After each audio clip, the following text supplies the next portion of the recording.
하나님 말씀 봅니다. 하나님 말씀 로마서 8장 14절 한 절 오늘까지 한 번 더 보도록 하겠습니다. 로마서 8장 14절 같이 읽겠습니다. 무릇 하나님의 영으로 인도함을 받는 사람은 곧 하나님의 아들이라. 아멘. 거듭 말씀드린 것처럼 로마서 8장의 전체 주제는 그리스도를 믿어서 의롭다함을 받은 모든 신자는 하나님의 아들들이 되고 그들의 구원은 그 무엇으로부터도 절대적으로 안전하고 확실하다, 이거를 알게 하는 것에 있습니다. 따라서 이제 우리가 과연 하나님의 아들들인가라고 하는 것을 아는 것이 매우 중요해요. 우리가 하나님의 아들이라면 우리는 우리의 구원을 절대적으로 확신할 수 있다. 이렇게 우리의 구원을 절대적으로 확신할 수 있는데, 우리가 하나님의 아들이라고 하는 것을 우리가 어떻게 알 수 있는가? 이거를 우리가 분명히 해야 합니다. 그 근거를 사도는 하나님의 아들들은 다 하나님의 영, 즉 성령의 인도하심을 받는다라고 하는 것을 그 근거로 제시를 합니다. 그러면서 지난주에는 성령께서 우리를 인도하실 때 우리를 인도하시는 일반적인 방식이 무엇인가를 말씀드렸습니다. 그것은 성령이 진리의 영이시기 때문에 우리로 하여금 진리를 깨닫게 하고 그 우리의 지성과 우리의 감정과 의지에 진리를 가지고 설득하는 방식으로 우리를 인도하신다라고 말씀을 드렸습니다. 자, 오늘은 이제 마지막으로 우리가 성령의 인도하심을 받고 있다라고 하는 것을 알 수 있는 몇 가지 증거들 혹은 시금석들에 대해서 살펴보도록 합니다. 첫 번째로, 우리가 하나님의 영의 인도하심을 받고 있다면 우리는 우리의 삶을 이제 영적인 방식으로 바라보기 시작을 합니다. 이것이 그리스도인과 비그리스도인을 비교할 때 가장 큰 차이라고 할 수가 있습니다. 그리스도인이 아닌 사람의 생각은 육신적입니다. 그래서 앞에 8장 7절에서도 육신의 생각은 하나님과 원수가 된다라고 말을 했던 바가 있습니다. 그런데 신자는 고린도전서 2장 12절에서 말하듯이 우리가 세상의 영을 받지 아니하고 오직 하나님께로 온 영을 받았으니라고 말을 합니다. 우리가 세상의 영이 아닌 하나님께로부터 온 영을 받은 그 이유가 뭐냐? 즉 성령을 받은 이유가 뭐냐? 이어서 이렇게 말을 해요. 하나님께서 우리에게 은혜로 주신 것들을 알게 하기 위해서 성령을 주셨다. 이렇게 말을 합니다. 그 결과 우리는 하나님의 성령의 일들을 분별할 수 있게 됩니다. 그래서 이 하나님의 성령의 일들, 이 영적인 것들은 이 신령한 것들이라고 표현하기도 하는데, 이런 것들은 오직 영적으로라면 분별할 수가 있어요. 인간의 이성으로 분별할 수 있는 것이 아니라 성령으로 분별할 수가 있는, 성령을 통해서 영적인 방식으로만 분별할 수 있는 겁니다. 그래서 이 영적인 진리, 이런 것들은 우리의 학위나 학벌과 많이 배웠느냐 못 배웠느냐, 우리의 지적인 능력이 떨어지느냐 뛰어나냐, 이런 것과 아무 상관이 없습니다. 성령을 받지 않고는, 성령을 통하지 않고는 하나님의 성령의 일들을 알 수가 없어요. 그래서 우리가 이제 그 결과 또 어떤 일들이 이제 이어지느냐면, 신령하고 영적인 일에서 우리가 맛을 느끼기 시작을 합니다. 하나님의 성령의 일들을 알 수 있는 이런 성경 공부나 이런 예배나 집회, 이런 것들이 즐겁기 시작을 합니다. 그러나 거듭나지 않은 세상 사람들은 그런 집회가 지루하고 재미없고 심지어는 어리석게까지 보입니다. 그러니까 밖에 있는 거예요. 그들은 이런 모든 것들에 관해서 무엇인지를 이해하지를 못합니다. 하나님의 영이 그들 안에 없기 때문에 그래요. 이것은 마치 맹인이 아름다운 경치를 보고 즐길 수 없는 것과 같은 이치입니다. 그래서 거듭나지 못한 사람들에게 영적인 일들은 아무런 의미가 없어요. 그런데 이렇게 하나님의 영의 인도를 받는 신자는 영적인 일들에 대해서 어떤 맛을 느끼고 그것들을 이제 즐기기 시작을 하는데, 그 중에 첫 번째는 자신의 영원한 운명에 대해서 지대한 관심을 갖는 것으로 시작이 됩니다. 그들의 관심사는 눈에 보이는 이 세상이 아니라 눈에 보이지 않는 것에 지대한 관심을 갖게 됩니다. 보이는 것은 잠깐이요 보이지 아니하는 것은 영원함이니라 라고 말을 합니다. 우리가 보이는 이런 세상에서 살면서 겪게 되는 이 모든 것들은 다 그냥 잠깐이라는 것입니다. 영혼에 비하면 점도 찍을 수 없는 이런 잠깐 우리가 지나가는 일에 불과한 것이에요. 그래서 그런 것들에 관심을 갖는 것이 아니라 영원한 것들에 관심을 갖기 시작합니다. 이런 의미에서 여러분들의 삶을 한번 돌아보시길 바랍니다. 여러분이 정말 거듭나서 성령님이 여러분 안에 계셔서 성령의 인도를 받고 있는 분이라면 여러분은 정도의 차이는 있지만 분명히 여러분의 영혼이 과연 구원받았는가 안 받았는가 이런 걸 가지고 진지하게 고민하며 시간을 들이는 일들이 있었을 것입니다. 그리고 이 세상에 속한 어떤 모든 것들을 이제 영적인 방식으로 생각하는 것들이 시작이 됩니다. 그러면서 여러분이 삶을 살아가면서 이 세상에서의 삶이 하나의 순례길이요 나그네길이고 잠시 지나는 것이라고 그렇게 의식을 하게 됩니다. 그래서 여러분이 정말 이 세상을 그런 시각으로 바라보기 시작한다면 여러분들은 하나님의 자녀라고 그렇게 믿어도 그런 하등의 의심을 가질 필요가 없다라고 할 수가 있습니다. 바울은 빌립보서 3장 20절 21절에서 우리 시민권이 하늘에 있다라고 말을 합니다. 또 고린도후서 5장 1절에서 땅에 있는 장막집이 무너지면 하나님께서 지으신 집 곧 손으로 지은 것이 아니요 하늘에 있는 영원한 집이 우리에게 있는 줄 아나니라고 말한 것과 같습니다. 그래서 진정한 그리스도인은 세상을 바라보는 방식을 그런 식으로 바라봐요. 여기는 내가 비록 여기 살고 있지만 그래서 여기서 많은 염려와 근심거리와 두려움들 이런 것들이 있지만 이런 것들은 결국 잠깐 우리가 지나가는 일에 불과하다라고 하는 생각을 가지고 우리의 장차 들어갈 이 본향 이 세상을 그런 시각으로 바라보기 시작을 하는 겁니다. 우리는 영원한 것, 영적인 것들에 지대한 관심을 가지고 그것들에 우리의 시간을 들이고 그것들을 아는 데서 오는 즐거움과 단맛이 무엇인지를 누리기 시작을 합니다. 두 번째로 제시할 수 있는 시금석이 있다면 그의 삶의 전체적인 목적이 하나님의 영광을 위해서 살고 싶어 한다는 것입니다. 어거스틴의 고백처럼 하나님께서는 하나님 자신을 위해서 사람을 지으셨습니다. 수요일문답 윤리문답에서 말하고 있는 것처럼 인간의 제일 된 본분은 하나님을 영화롭게 하고 그를 영원히 즐거워하는 것에 있다라고 말을 합니다. 그래서 하나님의 영의 인도를 받는 사람의 특징은 그의 삶의 목적이 하나님을 영화롭게 하고자 하는 데 있다라는 거예요. 그러나 육에 속한 사람은 하나님을 영화롭게 하는 삶을 살지 않을 뿐만 아니라 그런 삶을 싫어하고 미워합니다. 그러면 그런 사람들은 무엇을 위해서 삶을 살아갑니까? 다 자기 자신을 위해서 살아갑니다. 그것이 사람이 처음 타락했을 때 일어났던 그 사건이 의미하는 거예요. 선악을 알게 하는 나무의 열매를 따먹고 타락한 사건의 그 의미는 다른 것이 아니라 하나님의 영광을 위해서 살던 사람이 이제 자신의 영광을 위해서 살기 시작했다라고 하는 그런 의미가 담겨 있습니다. 이것이 선과 악을 아는 일에 있어서 하나님과 같이 될 것이다 라고 하는 마귀의 유혹을 받고 하나님이 금하신 나무의 열매를 따먹은 사건의 본질입니다.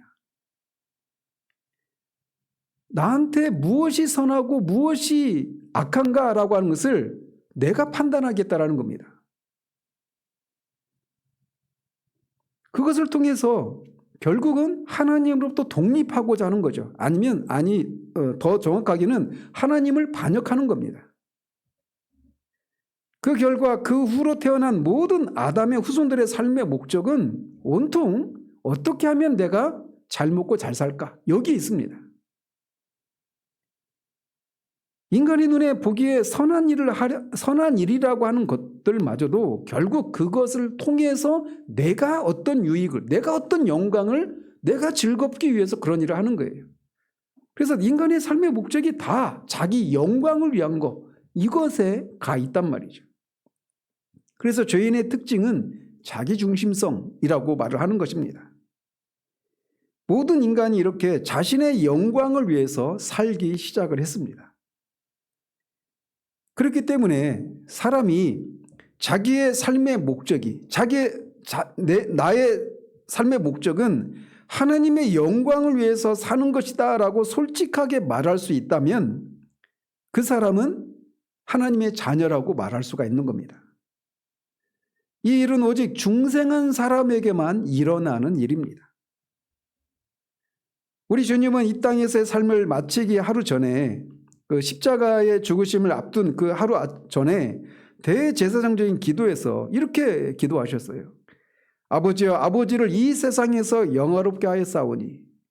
자신의 삶의 이 마지막 순간까지 자신의 삶의 목적이 아버지를 영화롭게 하는 것이었다라고 그렇게 기도하셨습니다. 마찬가지로 성령의 인도하심을 받는 사람의 삶의 목적도 바로 동일합니다. 하나님의 영광을 위해서 살고 싶어 한다는 겁니다. 비록 그 일에 있어서 우리가 많은 어떤 성과를 내지 못하는 것이 있다 하더라도, 넘어지는 일이 있다 하더라도 그의 삶의 중심에는 그게 있다라는 거예요. 작년에 그 삼손 얘기도 했지 않습니까? 하나님의 백성의 밑바닥에는 하나님의 영광을 위해서 살고 싶어하는 욕망이 있어요.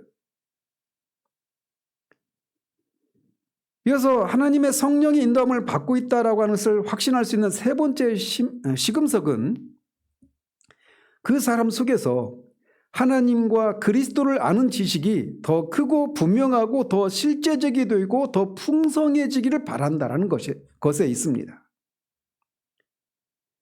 이것이 그런 것은 우리 주님이 이 세상을 떠나시기 전에 제자들에게 내가 떠나는 것이 너에게 오히려 유익하다라고 말씀하시면서 왜 그러냐면 또 다른 보혜사가 오실 것이다라고 말씀하십니다. 그러시면서 그 또 다른 보혜사, 즉 성령이 오시면 그가 내 영광을 나타내리니 내 것을 가지고 너에게 알리시겠음이라 라고 말씀하셨습니다. 즉 성령님은 무엇을 하시는 분이시냐면 그분의 이름이 그리스도의 영 이렇게도 불리지 않습니까? 그래서 성령이 오시면 우리 주님이 뭐라고 말씀하셨냐면 그리스도가 어떤 분이고 그분이 하신 일이 무엇인지를 우리에게 알리셔서 그리스도를 영화롭게 하기 위해서 오신 분이 성령님이시다라고 우리 주님이 말씀하셨어요. 그리고 그리스도는 또 어떤 분이십니까? 그리스도는 보이지 않는 하나님을 우리에게 나타내신 분이 그리스도이십니다. 따라서 성령께서 그리스도를 우리에게 나타내시고 그리스도를 통해 우리는 하나님을 알게 되는 겁니다. 그렇기 때문에 성령의 인도하심을 받는 참된 신자는 자연스럽게 그리스도와 하나님을 알고 싶어하는 갈망을 갖기 시작한다는 거죠. 그러므로 성령님이 여러분 안에 계셔서 여러분을 인도하고 계시다라고 하는 것을 확신할 수 있는 이 방법은 여러분이 어떤 환상을 체험했는가, 방언을 말하는가, 신의 은사를 받았는가 안 받았는가 이런 것이 있지 않아요. 그것으로는 충분하지 않습니다. 성령의 인도하심을 받지 않는 사람도 어떤 병 나은 체험을 할 수 있습니다. 어떤 놀라운 영적인 체험을 할 수 있어요. 그러나 요한일서에서 말하고 있는 것처럼 모든 영이 다 하나님으로부터 나온 것이 아니기 때문에 영들을 시험하라고 말씀하지 않습니까? 기독교인이 아닌 사람도 방언합니다.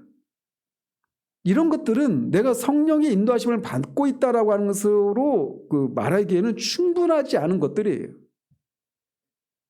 그렇지만 한 가지 확실한 것은 내가 정말 예수 그리스도를 알기를 사모하고 있다라면 그것이야말로 우리가 성령의 인도하심을 받고 있다라고 하는 강력한 증거가 될 수 있단 말이죠.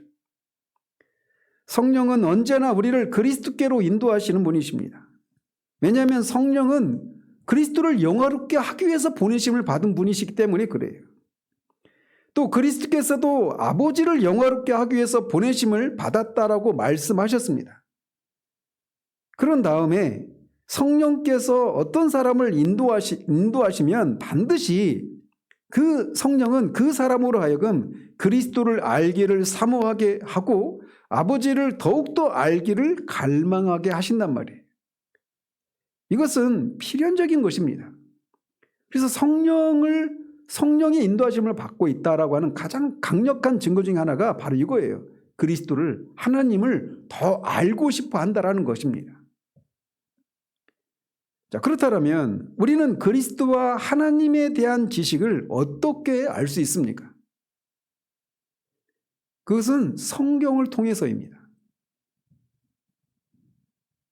그렇기 때문에 주 예수 그리스도와 하나님을 아는 지식을 진정으로 추구하는 사람은 누구든지 성경과 함께 보내는 시간을 많이 들일 수밖에 없습니다.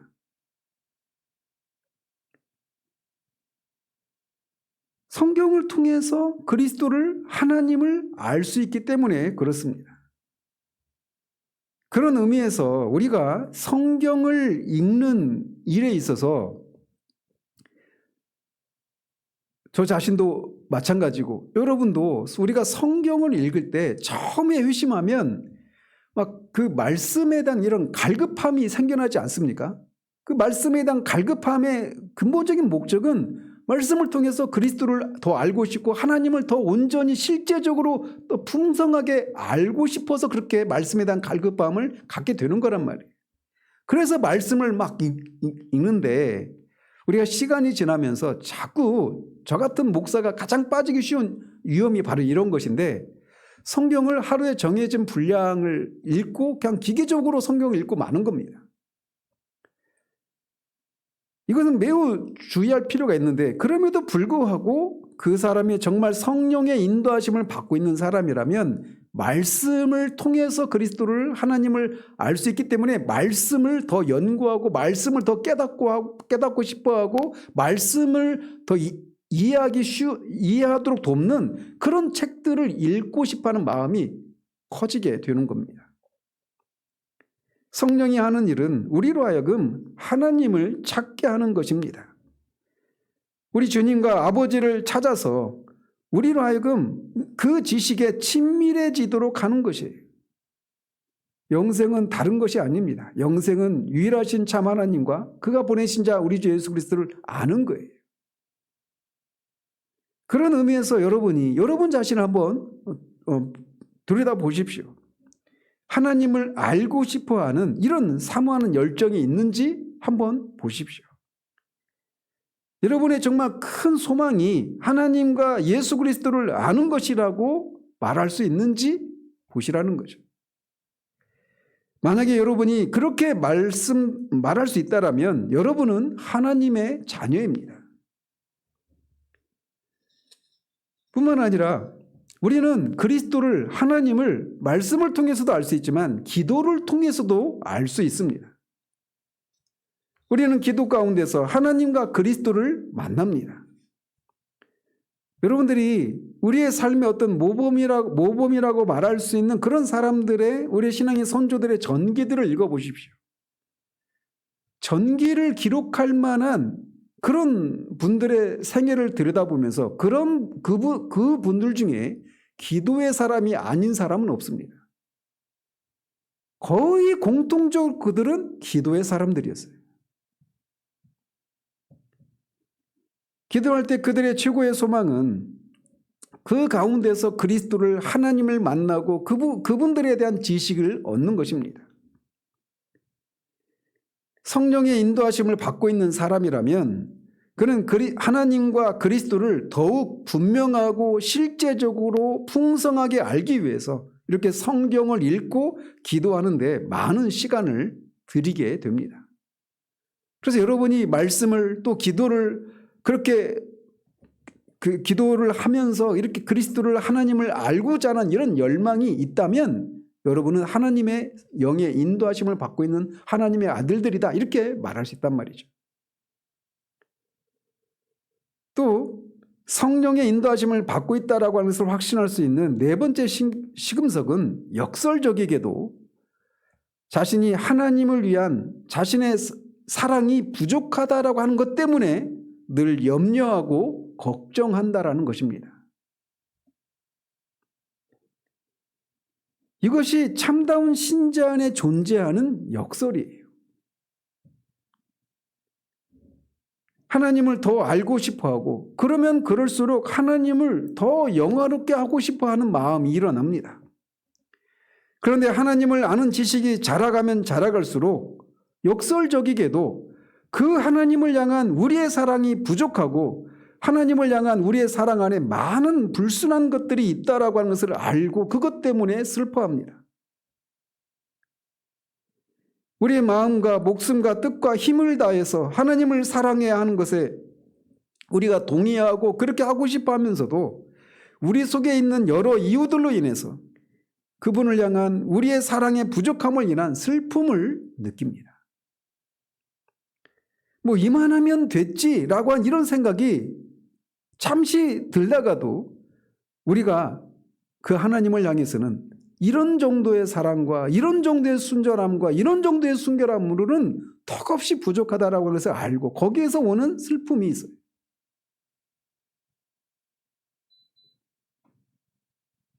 이 네 번째 시금석은 자연스럽게 다섯 번째 시금석으로 우리를 인도합니다.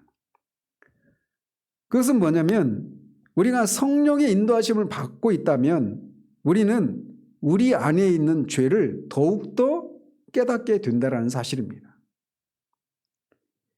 우리가 하나님의 이름에 합당한 존귀와 사랑을 하지 못하는 가장 큰 이유는 우리 안에 있는 죄이기 때문에 그렇습니다. 우리가 빛에 가까이 가면 갈수록 실체를 더욱 분명하게 보게 되는 것처럼 하나님을 아는 지식에 있어서 우리가 더 자라가게 되면 우리 안에 있는 죄의 실체를 더욱 선명하게 더 근본적인 방식으로 이해를 하게 됩니다. 물론 성령께서 우리로 하여금 죄를 더욱더 깨닫게 하시는 것은 그 자체가 목적은 아니지만 말이죠.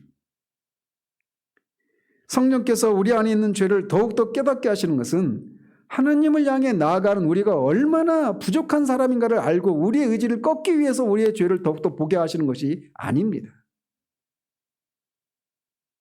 오히려 우리를 더욱 거룩하고 순전하고 순결하게 하기 위해서 우리 안에 있는 죄를 더욱더 보게 하시는 거예요.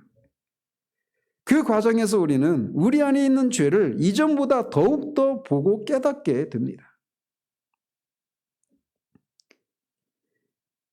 그 결과 우리는 우리 속에 있는 죄 때문에 더욱더 애통하게 됩니다. 처음에 거의 대부분 일반적으로 성령께서 우리를 인도하실 때 처음에는 회심할 때는 우리의 최대 관심사는 그거잖아요. 내가 어떻게 하면 죄 용서를 받을 수 있을까? 하나님의 심판에서 벗어나고 내가 오늘 죽어도 천국에 갈 수 있을까? 이게 우리들의 최대 관심사이지 않습니까? 그래서 예수 그리스도를 믿음으로 말미암아 죄의 사함을 우리가 받았다라고 해서 알게 됐을 때 찾아오는 첫 번째 감정은 즐거움입니다. 기쁨이고 감사예요. 그런데 그런 죄 용서를 받은 우리 안에 여전히 죄가 있단 말이죠. 그래서 시간이 지나면서 성령께서 점점 우리 안에 있는 죄를 하나씩 하나씩 다루어가면서 우리를 이제 실제적으로 거룩하게 만들어 가시는데 그 과정에서 우리는 내가 내 안에 이런 죄까지 있었구나, 이런 것까지도 죄구나, 이런 것들을 하나씩 더 깊이 온전히 알게 됩니다. 그래서 우리 안에 있는 이 죄를 인해서 애통해야 하는 것이 무엇인지를 알게 돼요. 아직도 옛사람에 속해 있던 것들이 우리 안에 남아있고 옛사람에 속한 것들의 표가 있는 것들을 발견하기 때문에 더욱더 우리의 마음이 아프게 됩니다. 그러나 말씀드린 것처럼 자신의 죄를 인해서 애통하는 것 역시 성령의 인도하심의 증거이고 은혜입니다. 왜냐하면 애통하는 것이 목적이 아니라 주님이 산상순에서 말씀하신 것처럼 애통하는 자는 복이 있나니 그들이 위로를 얻을 것이며 라고 말씀하셨기 때문에 그렇습니다. 이렇게 우리가 성령의 인도하심을 받고 있게 되면 우리는 점점 우리 안에 있는 죄를 더욱더 깨닫게 됩니다. 여섯 번째 시금석은 방금 말씀드린 이 5번째 자연스럽게 이어지는 것으로서 성령의 인도하심을 받는 사람은 점점 더 죄와 악과 유혹이 접근하는 모든 것에 대해서 예민해지고 더욱더 그런 것들에 조심하게 된다는 사실입니다. 죄악에 대해서 더욱더 깨어있게 되고 근신하게 됩니다.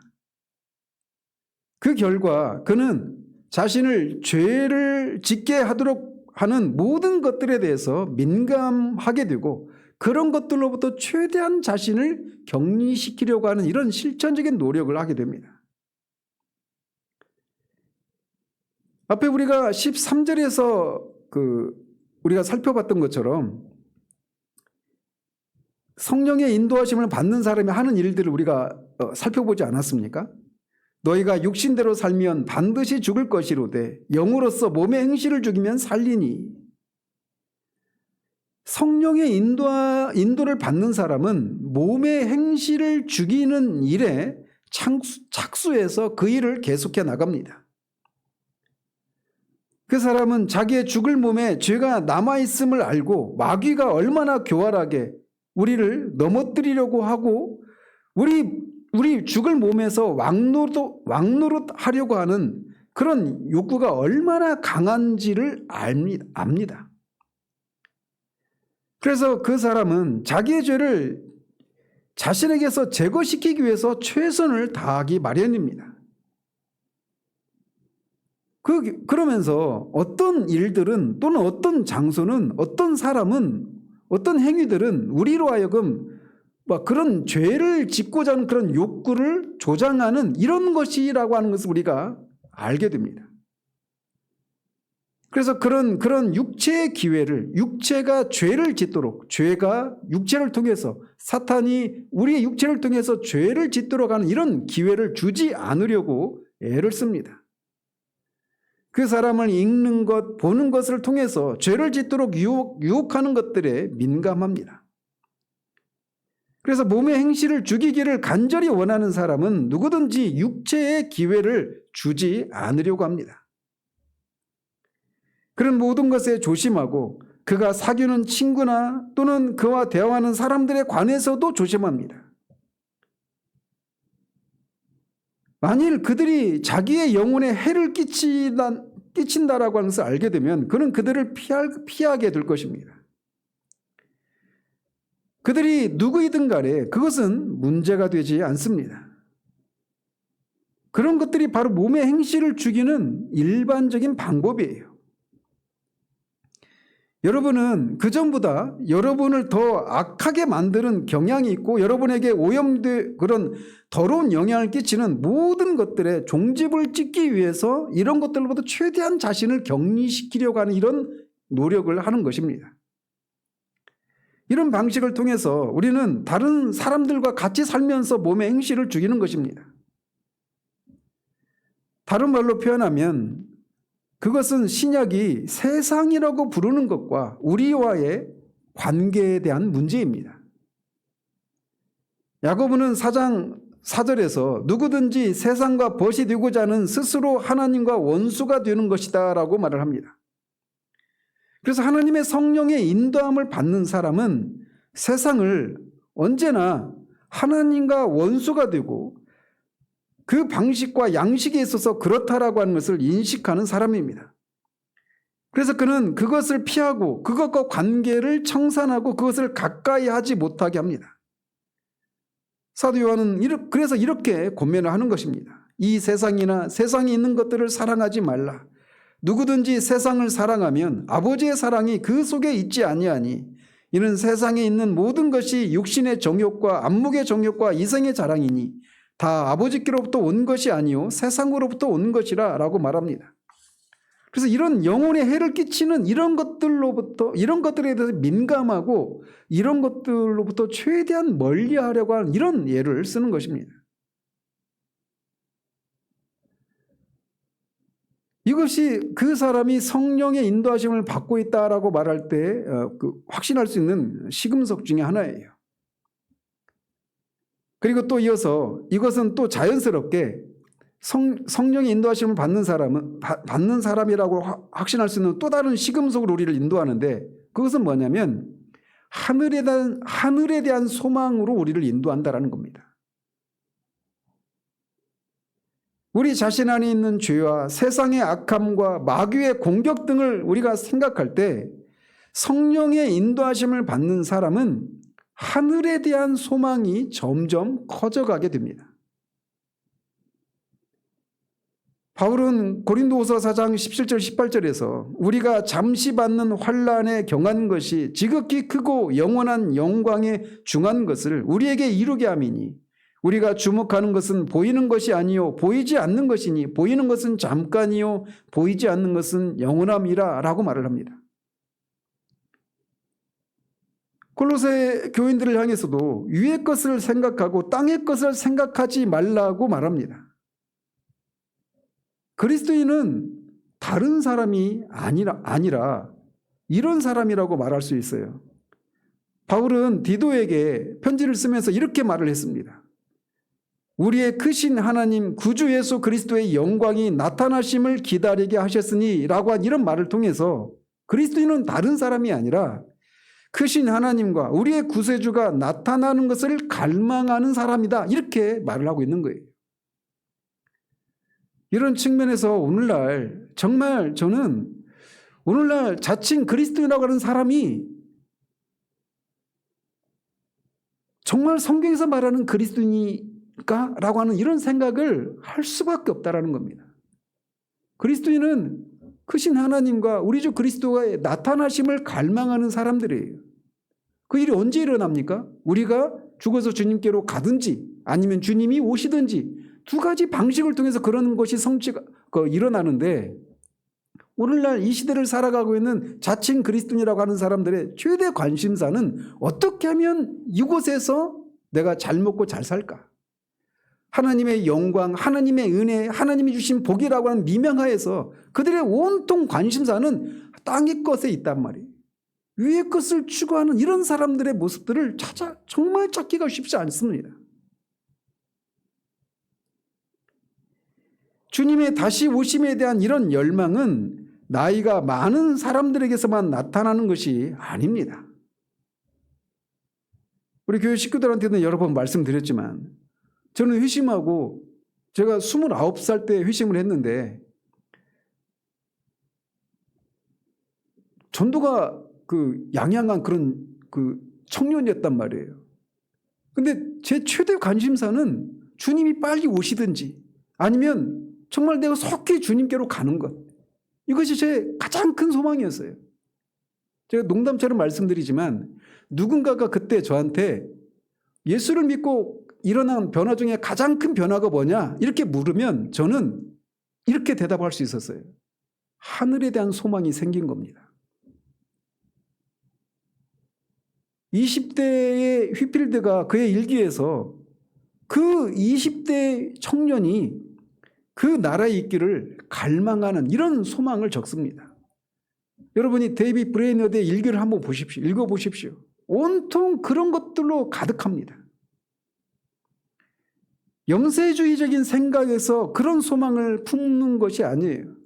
이 땅의 삶이 너무 고단하니까 그냥 빨리 이 생을 끝내고 빨리 갔으면 좋겠다, 이런 차원에서 그 주님과 함께 있기를 갈망했던 것도 아닙니다.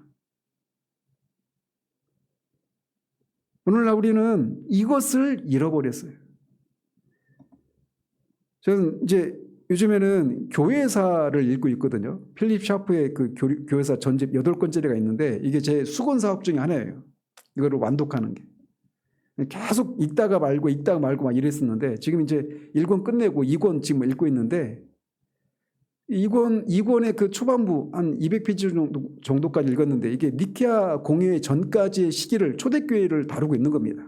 그러니까 사도시대 이후에 속사도 그리고 10차례가 넘는 그 교회 핍박 시대를 살았던 그 시대 교회의 모습을 그리고 있는 그런 부분인데, 그들은 그들의 삶과 이 시대의 그리스도인의 삶을 비교해 보면 정말 그 시대를 살았던 우리의 믿음의 선조들이 우리 시대의 그리스도인이라고 말하는 사람들의 모습을 보면 당신들이 정말 그리스도인이 맞나? 이렇게 물어볼 수밖에 없는 너무나 형격한 이런 대조되는 모습을 봅니다. 그 시대는 대대적인 핍박의 시대였어요. 예수를 믿는 것은 정말 목숨을 담보로 하는 이런 일들이었단 말이죠. 그들이 그런 삶을 살 수 있었던 중심 중에 하나가 뭐냐면 주님과 함께 있을 이 영광을 생각하는 것에 있었어요. 우리는 이런 것들이 너무 완전히 거의 주님의 재림이나 또는 우리가 주님과 함께 있을 이 소망, 그래서 주님이 오셔서 주님의 그 이름에 합당한 존귀와 영광을 받는 것, 이 세상의 모든 악이 제거되고 의와 거룩함만이 있는 온전히 하나님이 하나님으로 온전한 영광과 존귀를 받는 그것을 향한 이 갈망, 이런 것들을 소망하는 그리스도인들을 찾기가 쉽지가 않습니다.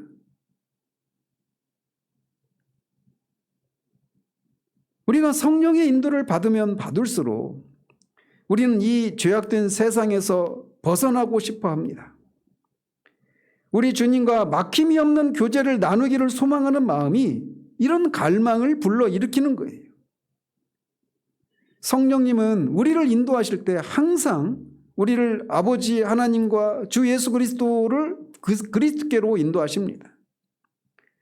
그래서 우리가 그분들을 알고 그분들을 사랑하고 그분들과 함께 영원토록 있을 것을 갈망하고 그리스도께서 다시 오셔서 이 세상과 세상에 있는 모든 악과 모든 원수들을 심판하시고 그의 영광스러운 나라가 건설되는 그 위대한 날을 사모할 수 있도록 하기 위해서 성령께서 우리 안에서 그렇게 시기하기까지 열심을 내시는 분이십니다. 이런 측면에서 우리 안에 크거나 작거나 간에 그가 정말 성령의 인도하심을 받고 있다라면 우리 안에는 이렇게 하늘에 대한 소망이 있다라는 것입니다.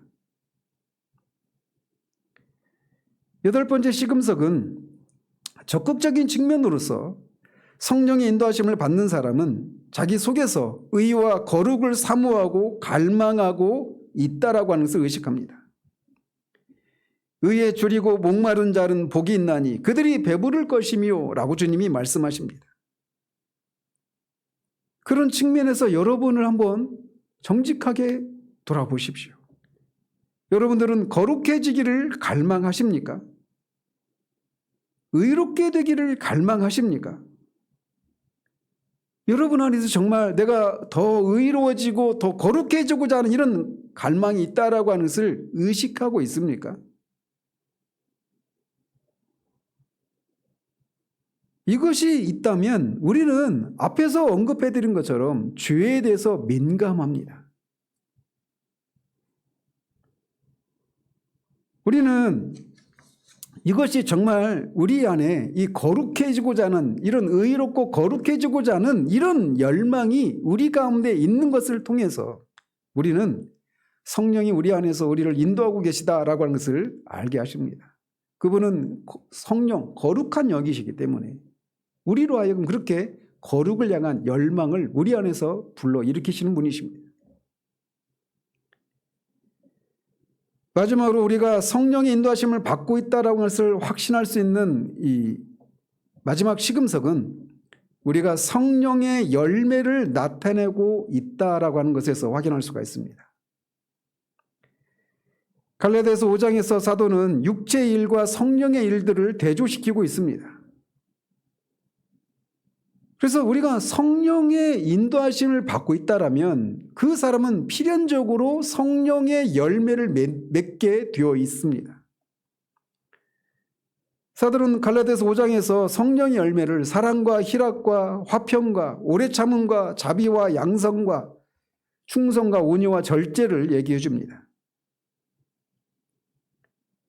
하나님과 사람에 대한 사랑, 이게 우리 안에 커져갑니다. 또 성령이 우리를 인도하시면 필연적으로 우리를 희락으로 인도하십니다. 요한복음을 강의하면서도 가나 혼인잔치를 강의하면서도 말씀드린 것처럼 주님이 이 세상에 오신 것은 우리로 하여금 이 결혼잔치, 어린 양의 혼인잔치 우리를 초대해서 물이 포도주로 변하는 이런 근본적인 변화를 받은 사람만 누릴 수 있는 그 희락, 그 잔치의 기쁨, 이거를 맛보도록 하기 위해서 오셨단 말이죠. 그래서 성령이 우리를 인도하시면 반드시 필연적으로 그 희락으로 우리를 인도합니다.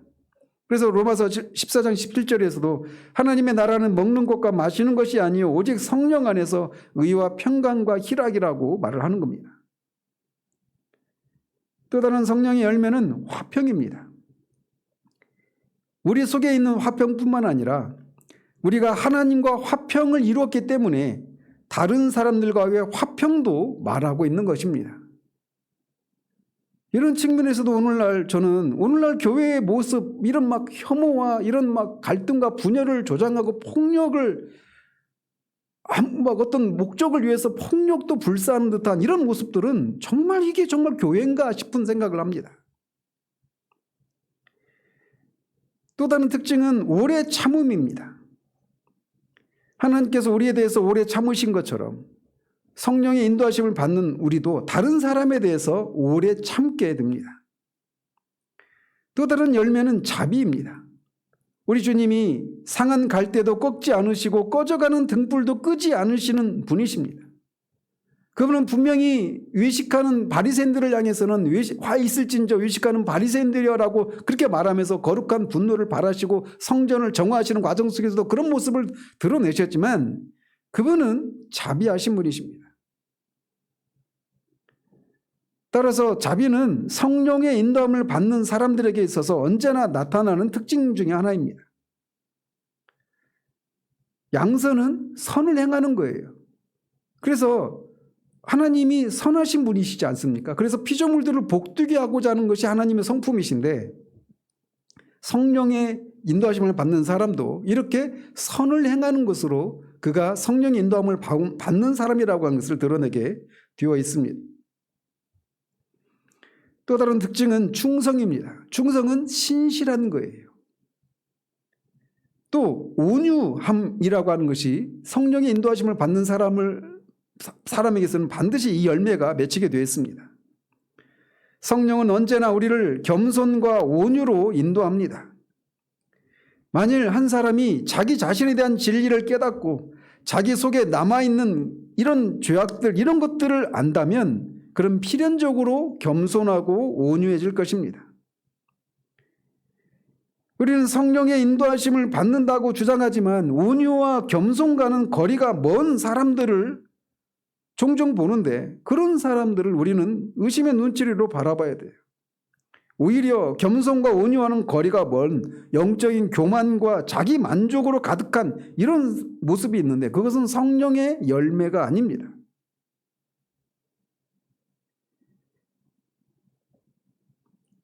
마지막 특징은 절제입니다. 이거는 자제와 훈련을 의미해요. 하나님이 우리에게 주신 것은 두려워하는 마음이 아니요 오직 능력과 사랑과 근신하는 마음이니라고 할 때 근신하는 것, 이거 절제입니다. 성령은 질서의 영이십니다. 그래서 절제와 자제와 일관성을 가지고 훈련을 받는 이런 것들을 다 가리켜서 절제 이렇게 말을 할 수가 있는 거예요. 그래서 절제하는 사람, 근신하는 사람은 어떤 충동이나 느낌, 이것의 지배를 받지 않습니다. 또는 어떤 외적인 이런 것들에 흔들리지 않습니다. 또한 그는 그에게 부딪혀오는 어떤 문제에 좌우되어서 동요되지도 않습니다. 그의 모든 행실과 행동에는 자제와 절제라고 하는 이런 요소가 있습니다.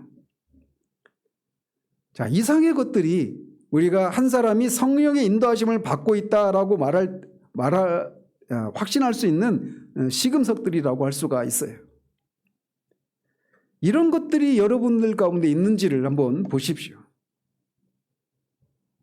그러나 우리가 주의해야 될 것은 이런 것들을 얘기할 때 이런 모든 것들에 대해서 여러분이 완전한 정도로 있는가 이걸 묻고 있는 것이 아니라는 사실입니다. 다만 이런 요소들이 어떤 부분은 더 분명하게 나타나고 어떤 부분은 있는지 없는지조차 확신하지 못할 정도로 희미하게 나타날 수도 있어요. 그러나 분명하게 이런 것들이 있기 마련이라는 것입니다. 이런 측면에서 말씀을 드리는 거예요. 사도가 이 편지를 쓴 목적, 특별히 8장을 기록한 목적은 바로 이 편지를 받고 있는 1차 독자들 그리고 우리들에게 우리가 정말 성령의 인도하심을 받고 있는 사람들이어서 우리가 하나님의 아들들이고 우리의 구원은 절대적으로 확실하다라고 하는 것을 알고 누리도록 하기 위해서 이것을 썼단 말이에요. 그래서 그들을 용기를 북돋워주기 위해서 이것을 쓰고 있단 말입니다. 따라서 여러분이 말씀드린 이런 일들에 대해서 어떤 증거라도 있다면 여러분은 그리스도인입니다. 작은 흔적에 지나지 않는다 할지라도 여러분은 갓 태어난 사람들이라고 할 수가 있어요. 그것이 시작입니다. 누구나 이렇게 시작을 하는 거예요. 그 정도가 아까 말씀드린 것처럼 하나님의 영광을 위해서 한다. 이 시금석을 가지고도 마찬가지예요. 처음부터 하나님의 영광을 위해서 살아야지 이런 생각을 갖고 출발하지는 않습니다. 사람마다 시기의 차이가 있지만 아까도 말씀드린 것처럼 거의 대부분은 내가 어떻게 하면 죄 용서를 받을 수 있을까? 내가 어떻게 하면 구원받을 수 있을까? 이것으로부터 출발을 해요. 근데 그렇게 시작을 하는데 이게 점점 여기에서 시작된 이게 계속 뿌리가 아래로 내려지고 위로 싹이 나고 그 줄기가 올라가면서 점점 이런 것들이 이런 그런 열매들이 계속 풍성하게 맺혀져 가는 것입니다. 다 이렇게 시작을 하고 이렇게 출발을 하는 것입니다. 그러나 우리는 거기에 머무르지 말아야 합니다. 우리는 은혜 속에서 자라고 하나님을 아는 지식에서 계속해서 자라가야 합니다. 우리는 유아 상태에 머물러 있어서는 안 돼요. 몇 달 전에도 말씀드렸지만 고린도 교회를 향해서 사도 바울이 너희가 이렇게 누급하다 이렇게 분열하고 있는 것을 보니 너희가 육신에 속한 자로다 이렇게 책망했잖아요. 근데 그 의미가 실제적으로 그들이 육신에 속한 사람들이어서 이렇게 말한 게 아니라고 말씀드렸죠. 신자는 육신에 속한 사람이 아닙니다. 더 이상 신자는 육에 있는 사람이 아니에요. 그러니까 뭐 육적 그리스도인, 육신적 그리스도인이 따로 있고 신령한 그리스도인, 영적인 그리스도인이 따로 있는 게 아닙니다. 모든 그리스도인은 다 영적인 그리스도인이에요. 모든 그리스도인은.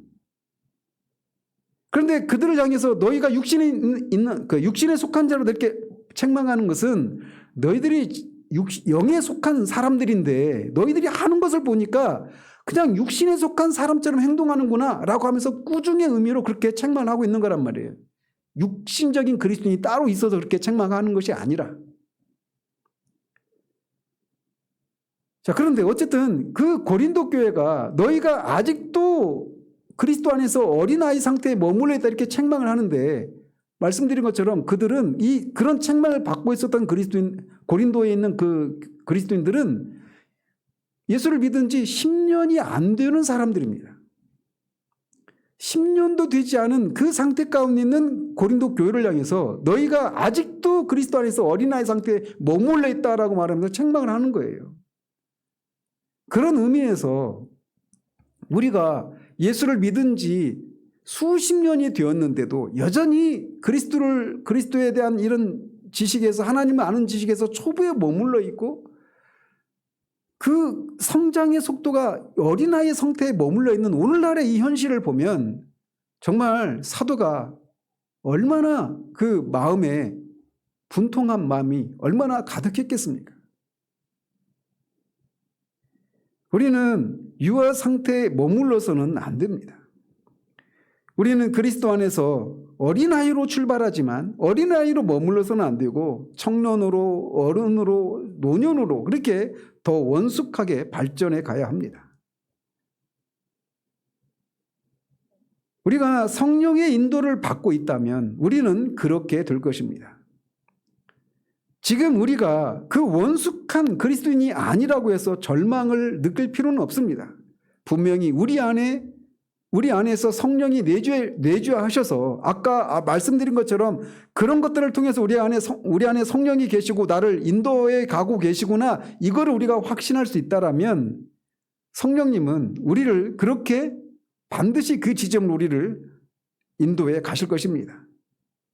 성령은 이 일을 하시되 질투하시기까지 시기하시면서 이 일을 하신다고 성경은 우리에게 말해주고 있습니다. 우리 안에 성령님이 내주하시고 우리를 인도하시는 궁극적인 목적은 우리로 하여금 우리의 존재를 통해서 하나님의 어떠하심을 증거하기 위해서 그렇게 우리 안에 계셔서 이렇게 우리를 인도해 가시는 것입니다. 그런 의미에서 말씀드린 것처럼, 지난주에 말씀드린 것처럼 성령이 우리를 인도해 가시는 가장 일반적인 방식이 뭘 통해서 우리를 인도하신다고 그랬어요? 진리예요, 진리. 진리. 하나님의 말씀은, 아버지의 말씀은 진리니다라고 주님 말씀하신 것처럼 성경을 통해서, 성경과 함께, 말씀과 함께, 말씀을 통해 성령님은 우리를 인도해 가시는 거예요. 그러니까 이 말씀을 듣고 진리를, 말씀을 통해서 그리스도를 알고 하나님을 아는 이 일이 우리가 그리스도 안에서 성장하는 일에 있어서 가장 근본적이고 중요한 일입니다. 왜 예수를 믿은 지 수십 년이 지났는데도 여전히 그리스도의 초보 상태에 머물러 있는가? 어린아이 상태에 머물러 있는가?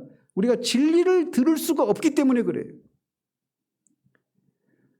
하나님의 말씀을 듣고 그것을 통해서 그 말씀 속에 담겨있는 이 단맛을 아는 것, 그 진리를 알므로 우리가 자유함을 누리고 그리스도 안에서 우리에게 베풀어진 그 구원의 은혜가 얼마나 크고 그것을 실제적으로 경험하고 맛보아 아는 이런 삶이 계속 선순환적으로 작용하지 않으면 우리는 영적으로 성장할 수가 없어요.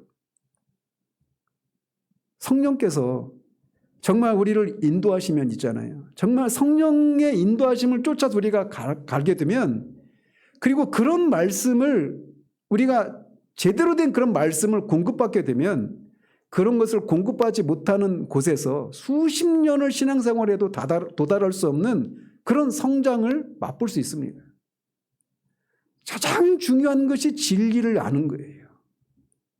하나님의 말씀을 통해서 하나님이 어떤 분이시고 그리스도가 어떤 분이시고 그리스도가 무엇을 하셨는가, 그것이 우리와 어떤 일들이 있는지, 그리고 이 세상에 어떻게 생겨났고 무엇을 향해서 가고 있는지, 나는 누구이고 어디서 왔고 무엇을 위해서 살아가야 되는지, 성경에서 말하고 있는 이 수많은 진리들을 우리가 알아가면 알아갈수록 우리가 점점 그렇게 자라가는 것입니다. 그것을 위해서 성령께서 우리 안에서 시기하기까지 질투하시면서 우리를 그 지점으로 우리를 데려가시는 거예요. 하나님이 우리를 향한 하나님의 열망은 에베소서 3장 10절에서 말하고 있는 것처럼 하늘에서 정사와 권세들에게 하나님의 각종 지혜를 알게 하시는 것에 있습니다. 욥기에 보면 하나님이 사탄에게 네가 어디 갔다 왔냐 이렇게 물으니까 여기저기 다녀왔다 말하니까 네가 내 종 욥을 봤냐 이렇게 물으시지 않습니까? 그것이 이제 욥의 어떤 시련의 시작이긴 했지만 하나님 안에 있는 그 욥을 막 자랑하고 싶어하는 하나님의 열망을 아시겠습니까? 하나님이 우리를 향해서 가지고 계신 열망이 그거예요. 하늘에 있는 정사와 권세자들에게 우리같이 이렇게 변화될 수 없고 변화될 수 없는 그런 되고자 하지도 않는 우리를 하나님이 얼마나 오래 참으시고 얼마나 선하시고 얼마나 신실하시고 지혜롭게 우리를 그렇게 인도해 가셨는지, 그것을 통해서 하나님의 각종 지혜를 그들로 하여금 알도록 하기 위해서 우리를 그렇게 성령을 두시고 그렇게 시기하기까지 열심을 내신다라는 것입니다. 그래서 성령이 우리 안에 계셔서 성령이 우리를 이렇게 인도해 가실 때 진리를 통해서 우리를 인도해 가시고 거기에 우리가 성령의 소위에 우리가 순종하는 삶을 계속 살아가면서 우리는 점점 그렇게 변화되어져 가는 거예요. 우리를 통해서 고린도서에서 말하고 있는 것처럼 그리스도인들을 그리스도의 편지라고 말하지 않습니까? 우리를 통해서 그리스도가 하나님이 어떤 분이신가가 나타나는 것, 이것이 우리들의 성령께서 우리를 인도하시는 목적이에요. 이것이 우리의 소망이기를 바랍니다. 정말 어떻게 하든지 우리를 통해서 하나님의 어떠하심이 조금이라도 드러나고 하나님께서 그리스도를 통해서 하신 일들의 그 영광스러움이 조금이라도 드러나서 하나님이 기뻐하시고 하나님의 마음에 시원함을 드릴 수 있는 그런 사람이 되는 것, 그런 교회가 되는 것, 이것이 저와 여러분들의 가장 강력한 소망이기를 바랍니다. 기도하겠습니다. 하나님 아버지, 성령님이 우리 안에 내주하셔서 우리를 인도하신다라고 하는 것을 확신할 수 있는 성경적인 시금석들을 우리가 살펴보았습니다. 하나님, 이 시금석들에 비추어서 성령님이 우리 안에 우리를 인도하고 계신다라고 하는 것을 우리가 깊이 확신할 수 있는 우리들 되기를 원합니다. 알지 못하는 것을 우리는 소망할 수 없고 소망하지 않는 것을 우리는 누릴 수가 없습니다. 하나님, 진리를 통해서 정말 이렇게 성령의 인도하심을 받는 사람이라고 확신할 수 있는 이런 것들을 우리가 알았은즉 이런 것들이 우리 안에서 더욱 분명히 나타나기를 소망하는 우리들 되기를 원합니다. 그리고 이런 소망을 쫓아 그것을 실제적으로 누리는 그런 우리들 될 수 있도록 도우셔서 하나님, 정말 너무나도 가난한 이 시대 가운데 예수를 믿고 구원받았다라고 하는 것이 얼마나 영광스럽고 정말 사람이 누릴 수 있는 최고의 복인가를 우리가 알고 누려서 하나님께 영광을 돌려드리는 우리들 될 수 있도록 도우시기를 원합니다. 예수 그리스도 이름으로 기도합니다. 아멘.